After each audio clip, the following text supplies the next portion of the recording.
Unit Ranmor Satreskrim Polrestabes Palembang meringkus pelaku pembobol warung nasi goreng Mang Uju di Jalan Lingkaran Dempo Luar, Kecamatan Ilir Timur 1 Palembang pada Sabtu 1 Oktober 2022 sekitar pukul 4.00 waktu Indonesia Barat. Ketiga tersangka yakni Juliando Effendi 38 tahun, warga Jalan Terusan Darat, Kelurahan 14 Ilir, Kecamatan IT 1, Amir Hamzah 46 tahun, warga Jalan Ali Gatmir, Gang Aida, Kelurahan 13 Ilir, Kecamatan IT 1, dan Ari 34 tahun, warga Jalan Pangeran Antasari, Lorong Khotib, Kecamatan IT 1 Palembang. Para pelaku diamankan di rumahnya masing-masing pada Minggu 9 Oktober 2022 sekitar pukul 15.00 waktu Indonesia Barat. Para pelaku langsung digiring ke Mapolrestabes Palembang untuk dilakukan pemeriksaan lebih lanjut.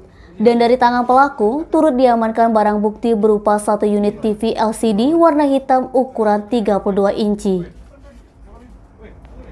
Kapolrestabes Palembang Kombes Pol Muhammad Ngajib melalui Kasat Reskrim Kompol Triwayudi mengatakan bahwa para pelaku ditangkap atas laporan korban Zakaria Ansori 56 tahun.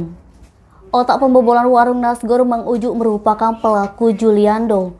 Kemudian dari pengakuan pelaku ke anggota kita, dia mengajak dua temannya Amir dan Ari. Kemudian mereka merencanakan hal itu di kediaman pelaku Juliando.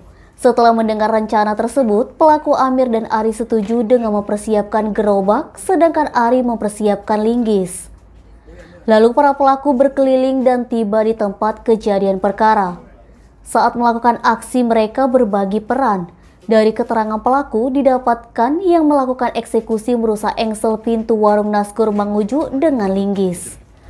Kini ketiga pelaku telah mendekam di ruang tahanan Mapolrestabes Palembang. Para pelaku terancam dengan hukuman penjara maksimal 5 tahun. Denny, Sumit.co melaporkan.